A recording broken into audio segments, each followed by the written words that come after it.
സ്നേഹം അപ്പമായി മുറിയുന്നിതാ, ത്യാഗം സ്നേഹമായി മാറുന്നിതാ, സഹനങ്ങളാനന്ദമാകുന്നിതാ, നോവുകൾ മധുരമായി തീരുന്നിതാ. ഈ യാഗവേദിയിൽ എന്നേശുനാഥൻ തൻ ജീവനെ പോലും നൽകുന്നിതാ.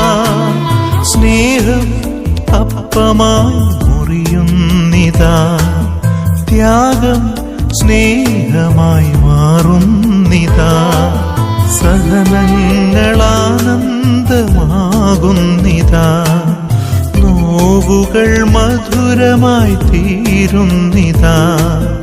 ഈ യാഗവേദിയിൽ എന്നേശുനാഥൻ